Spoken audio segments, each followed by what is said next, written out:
उसका अगर आपको ही समझ आएगी तो आप क्लाइंट को आगे समझ सकते हो कि अगर वो फ्यूचर खरीदता है तो 2 कॉल आउट ऑफ मनी की बेच दो, पहले प्रोटेक्शन बाय करो। यहां से 500 पॉइंट का फॉल आया और आपको लगेगा जमीन आसमान हो गया, ऐसा ही है ना, क्योंकि आप बाहर बैठ नहीं सकते। 16,000 पे कॉन्फ्रेंस करते थे तो 50 आदमी आते थे, वो भी सोच विचार के। 19,000 पे करोगे तो 500 आदमी है और 500 बाहर वेट कर रहा है। अब सब बोलते हैं सर इंडिया बहुत अच्छी है और बैंक तो बहुत अच्छे हैं। अरे 300 रुपए में भी स्टेट बैंक अच्छा था, क्यों? एनीवे, ये तो बाजार है, इसमें आपको अपना देखना है कि आपकी क्षमता क्या है। You all are aware there are 4 equity classes: gold and silver, real estate, fixed income and equity. Equity आपके पास एब्सेंट है, जमीन सबके पास है या एक छत। अगर आपने 30 साल पहले 3 छत डाल रही होती तो आज आप राजे होते। पुणे में प्रॉपर्टी नहीं है, ना लातूर में है, ना औरंगाबाद में है। औरंगाबाद में अगस्त के महीने में सबसे ज्यादा मर्सिडीज बिकी। अभी मैं हैदराबाद होके आया तो मेरे को वो ले गए जुबली हिल, बोलते सर ऐसी कोई गाड़ी नहीं बनी जो जुबली हिल में नहीं है। Cars have an aspiration and bigger cars also tell you the wealth effect. तो मंदी कहां है? गाड़ियां तो अभी लाइन में लगी हुई है। थर्ड इज फिक्स्ड इनकम, जो आज आपकी fixed income is not able to beat inflation. US में आप देख रहे हो क्या हाल हो रहा है, दे नेवर एवर इमेजिन। और आप बोलते हो कि हमारी policy planning, our policy planning is far ahead of most others. We didn't print money during the COVID, so we didn't have to take it back. The US has caught itself in an issue of credibility. Federal Reserve has lost its credibility. Last year आपको जब rate नहीं बढ़ाने थे और inflation का effect देख रहा था, उस समय आप इन्फ्लेशन को चैलेंज कर रहे थे, इट्स ट्रांजिटरी। 25 बेसिस पॉइंट उस समय धीरे धीरे करते तो मार्केट अब्सॉर्ब कर लेती। अब आप होल ऑफ जा रहे हो अपने आप को बचाने के लिए कि मेरी क्रेडिबिलिटी 75 4 बारी कर चुके। देखो सेंसेक्स और इंडेक्स कितना स्मार्ट है, हम तो कुछ भी नहीं है। पहली बारी 75 बेसिस पॉइंट उसने कब बढ़ाया था? ऐसी 16 जून को इंडेक्स था 15,600 है। अगला आया अगले महीने 17 जुलाई, इंडेक्स था 16,700। अगली बारी आया 75 पॉइंट अगले महीने, इंडेक्स था 17,700।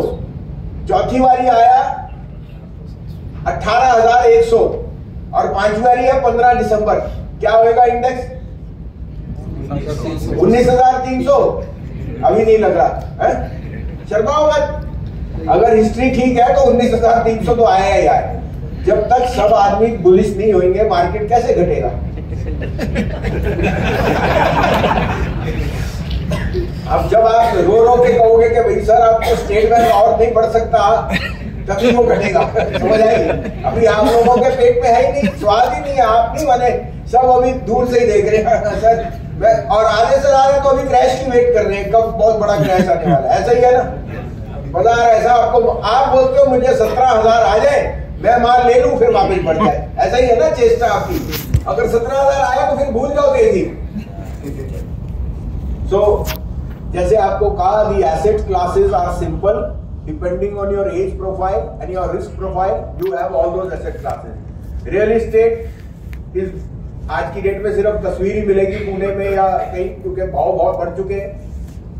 Gold and silver are emotional, वो आपने इसलिए जब घर आता है वो बाहर नहीं जाता। और उसका श्रेय किसको देना चाहिए? उसका श्रेय तो लेडीज को देना चाहिए, जो आपके घर की लक्ष्मी है, आपकी मदर, वाइफ, सिस्टर, उन्होंने बचा के रखा। आप लोग के हाथ को सोना 5-7 हजार में सब खिसक जाता और जेपी और सुजलॉन भर जाता है ना। ये तो आपकी अर्धांगिनी है या आपके जो भी घर में लेडीज है, उन्होंने हमारे यहाँ एक रीत बनाई हुई है कि सोना घर में आएगा तो आदमी छोड़ देंगे, सोने को नहीं छोड़ेंगे। तभी 35 साल से आपकी जोड़ी भी सलाम है और सोना भी संभाल है। आप पे होता तो छोटे टाइम में निकल देते होते। अब यही शेयर बाजार है, 30 साल क्या 30 दिन 30 महीनों में आपके साथ धोखे हो जाते हैं ना। प्रमोटर खराब है, एफआई खराब है, सारा माहौल खराब है, क्योंकि आपका माल बढ़ नहीं रहा। लेकिन समय से सब कुछ बढ़ता है। Did anybody imagine that the PSU banks will give such a big bull run? पीछे मैंने कॉन्फ्रेंस की तो 38-40 का भाव था। यूनियन बैंक बोलते हैं मसीद साहब आप कहते हो चलता ही नहीं, ना यूनियन बैंक ना बैंक ऑफ बड़ौदा। एक महीने में यूनियन बैंक डबल हो गया, बैंक ऑफ बड़ौदा डबल हो गया, Canara bank 350। See the idea is not timing the market, the idea is time, spending time. Infosys का आईपीओ 1993 में आया 93 रुपीज पे। अगर आपने 100 शेयर इन्फोसिस के लिए तो 9,300 में इन्फोसिस के 100 शेयर आपको मिले, माने 10,000 रुपए। 10,000 रुपए 29 साल पहले आज से काफी वैल्यूएबल थे, लेकिन 10,000 थे। और आपको पता है इन्फोसिस का आईपीओ पूरा बिका नहीं। अगर आप 100 की जगह 1 लाख शेयर भी लेते आपको मिल जाते। इन्फोसिस का इशू डिवॉल्व। आज वो 10,000 रुपए की वैल्यू क्या है? 29 साल अगर आपने रखा होता, बताइए 10 लाख, 20 लाख, 30 लाख, 50 लाख, नहीं 10,000 रुपए 100 करोड़ कैसे होएगा यार? 4.25 करोड़। बट क्या आप 29 साल बैठ सकते हो? अपने हाथ पे लिख के बोलो हाँ मैं बैठ सकता हूँ। घरवाली के साथ तो हूं क्योंकि सोना भी है और वो भी है, लेकिन इन्फोसिस के साथ मेरा प्रॉफिट बुकिंग आ जाएगी और मैं XYZ में।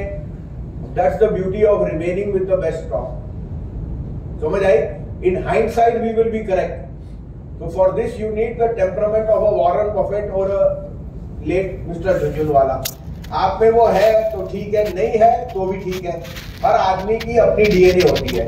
ये टीवी पर बहुत एनालिस्ट आते हैं, बोलते हैं मैंने तो 10 साल से चाय नाश्ता ही छोड़ दिया क्योंकि मैं पैसा बचाता हूँ और शेयर के बारे में सोचते इन्वेस्ट करते रहता हूँ। अरे मैंने कहा भले मानस, लाइफ भी तो लीड करनी है। लाइफ कैसे लीड करता है? बाहर घूमने बोलता नहीं, मैं सिर्फ चाय नाश्ता लेता हूँ और कुछ लेता ही नहीं। और तभी देखो मेरी क्या वेल्थ है। मैंने कहा वेल्थ कौन सा मैं लौटने आ रहा हूँ? जब मरेगा तो साथ लेके जाएगा। तो मैं उस कैंप में नहीं हूँ। अगर अच्छा पैसा कमाया तो अच्छा खर्चो, घूमो खाओ और मस्त रहो। अभी तो सबसे अच्छा टाइम है यूरोप घूमने का। Euro is trading at the lowest price in the past 30 years क्योंकि यूरोप इज इन रिसेशन। समझ आया? गोरा है तो क्या हुआ, चमकता नहीं है, हम सब फिर भी ठीक है। आपको यही लगता है ना, वो हो देखो रंग है, रंग में क्या है, अंदर भेद देखो क्या छुपा हुआ है। खाने को पैसे नहीं है, नाले लग रखे। रशिया ने दोनों तरफ से पकड़ लिया है ऑयल और gas. Nobody knew that Europe will be the elephant in the room because of the dependence on Russia and they have pulled the shots. आज मेरे पे प्रेजेंटेशन आई, मैंने फॉरवर्ड की। अभी मैं सुबह 7 बजे डगरू गणेश जी गया, दर्शन करके आया और उस समय मेरे को प्रेजेंटेशन आई। बोले sir the next caveat is that Russia will accept oil purchases in gold. Can you believe that? See, Russia and China don't want dollar exposure. Dollar is strengthening because of raising rates by Fed to manage inflation. So Fed himself doesn't realize how high the dollar has gone. उसने euro को crush कर दिया और सब currencies को। Currencies जब hurt करती हैं तो their purchasing power goes down. और आपको पता है रुपया भी 82, 83 हो गया इस कारण से।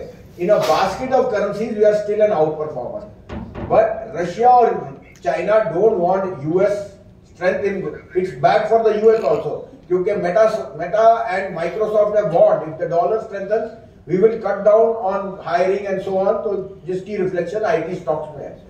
तो अगर गोल्ड में उन्होंने बोल दिया we accept gold rather than dollar और रूबल, तो आप सोचो सोने में आग लग सकती है। अगर डॉलर घटा, emerging markets are in a very sweet spot. So अभी आपको लगा है 6 महीने से क्राइसिस आया ना आया, गोल्ड का भाव चला ही नहीं, गोल्ड वही है। But that is a very big trigger which can go forward if the US doesn't start easing on rates and inflation which is starting to fall, then dollar could be under pressure. This is just one of the themes. Inflation has peaked at 8.5 in the US and in India at 7.5. Inflation in fact US में कम आई है। ये मैं 4-5 महीने से लगा रहा हूँ तो अपडेट नहीं हुआ। और US में इन्फ्लेशन आ गई 7.7 which is expected to come to 7.3, 7.4 on the Tuesday Wednesday meeting. But that is marginal. 7.5 is still a very high level as far as the US goes. कभी उन्होंने सोचा नहीं था 40 साल में कि inflation will go to these levels. और जब यूएस के यील्ड्स बढ़ते हैं तो it hurts everyone over there. आपने बोरोइंग हाउसिंग लोन की 1-1.5% पे करी है और रेट्स अगर 4-4.5 हो गए तो you will default on your loan. That is what the system will not be able to absorb. So this is all transitory just to control inflation. The US is in the weakest spot ever because they don't know how to handle it. And by just raising rates, you are killing the, animal spirit or whatever. It is not clear. Foreign selling in oversold markets in US due to ETF selling pressure. देखो, there are no free lunches. Last year तक Nasdaq was a rocket पे चढ़ा हुआ था. अब की Nasdaq हो गया है, जमीन से नीचे घुस गया है, 50% से ज्यादा घट गया और स्टॉक्स 50% से ज्यादा घट गए. सो आपको भी एनालाइज करना है कि ETF selling has no emotions, they can go both ways. Foreign selling in India more excessive, slow down in China and Russia. आपके नेबर्स के साथ क्या हो रहा है बताइए. श्रीलंका और पाकिस्तान में क्या हाल है? खराब. चाइना में क्या हाल है? और खराब. बड़ी मुश्किल से तो अभी पब्लिक की आउटरीच की वजह से उन्होंने कोविड का वो थोड़ा सा खोला है. But China 1 and euro 1 means India is in a very sweet spot. जितनी PLI है वो सब इंडिया को शिफ्ट हो रही है, whether it's semiconductors, whether it's iPhone. और ये इमीडिएट टर्म नहीं, लॉन्गर टर्म बहुत पॉजिटिव है. और आपके पास स्किल्ड लेबर या टेक्निकल या ये सब लेबर आ जाएगा, बिकॉज जब इंडस्ट्री सेटअप होगी then manpower will become a very very big commodity. और वही चीज इंडिया में डोमिनेंट था, because we were the outsourcing hub for the world, just as China has been the manufacturing hub for the world. अब वो shift हो रहा है. Unexpected rate hike by RBI ने 50 पीछे किया था, 35 बेसिस किया, only purely to control the rupee. Crude oil supply demand is more or less neutralise. आपको याद है जून में जेपी मॉर्गन ने एक रिपोर्ट निकाल दी, अखबार में हेडलाइन था, क्रूड विल गो टू $358. किसी को याद है? है? उस समय मैं जी टीवी पे आया, मैंने कहा अनिल जी पहले 90 आएगा और 350 तो भूल ही जाओ. अब जेपी मॉर्गन ने टारगेट घटा दिया, अब कह रहा है सर क्रूड $65 आ जाएगा. तो मैंने कहा रात को अपना नाम जेपी मॉर्गन लिखता है, सुबह मॉर्गन जेपी लिखता है, करता क्या है? 6 महीने में 350 और 65. मैंने कहा पहले तो उस एनालिस्ट को लाइए और उसको फायर कीजिए, because if you are just a portrayer of greed and fear then you are a fool. है या नहीं है? और जेपी मॉर्गन वर्ल्ड का सबसे बड़ा इन्वेस्टमेंट बैंकर है. मैंने इनकी क्रेडिबिलिटी की स्टोरियां पढ़ी हुई है, मैं इसलिए आपको बता रहा हूं कि इनके व्हाइट कॉलर और इन्फ्लुएंशियल इंग्लिश पे मत जाइए, जनरली 9 आउट ऑफ 10 गलत है. ओके, आपको और उदाहरण दूं. जनवरी 2009 में मैं हांगकांग से वापस आया. मैं डॉयचे बैंक में 5 साल काम किया, उनका प्रॉप बुक चलाता था. और मैं जनवरी में वापस आया और 18 जनवरी को मैं वृंदावन गया बिहारी जी के दर्शन करने. आप में से कहीं गए? तो बिहारी जी के दर्शन किए और मैं बाहर आया तो 11 सवा 11 का टाइम था. तो मेरे को ब्रोकर का फोन आया, बोला संजीव जी. मैंने कहा हाँ. बोला सत्यम का भाव 12 रुपए. आपको याद है सत्यम कंप्यूटर होता था 500 रुपए का शेयर? अरे 12 रुपए. मैंने कहा तो मैंने 60,000 शेयर खरीद लिए 11 रुपए 85 पैसे में. क्या किया मैंने? खरीदे. मेरा कितना लॉस होता है ज्यादा से ज्यादा? 12 रुपए. 12 रुपए ही जा सकते थे ना मेरे. तो मैंने कहा ले 60,000 शेयर. फिर मैंने जाके डेटा चेक किया. मैं डेटा जरूर चेक करता हूँ. NSE has a lot of data, archive, XY सब कुछ देता है वो. अगर आप रिसर्च करो, NSE is the most complete website to get any data. मैंने कहा किसने माल बेचा जो इतना भाव उसका घट. फिर मैंने पढ़ा जेपी मॉर्गन का नाम आया.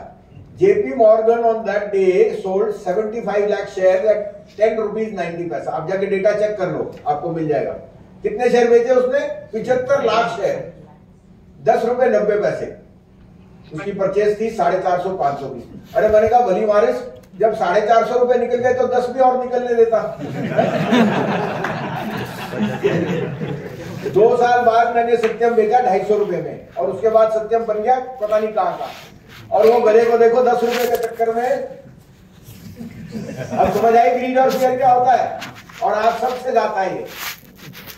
पोजीशन बना लोगे ट्रेडर बन के, जब लॉस लगता है 3 दिन तो बैठे रहोगे, नहीं ठीक हो जाएगा. चौथा दिन ब्रोकर कट जाता है तो चुप आके बैठ जाओगे. घरवाली बोलेगी चाय दूं, नहीं बोलोगे नहीं मेरा उपवास है. ऐसा ही है ना. तो ये होता है फियर. ये मेरे और आपके कहने से नहीं आता.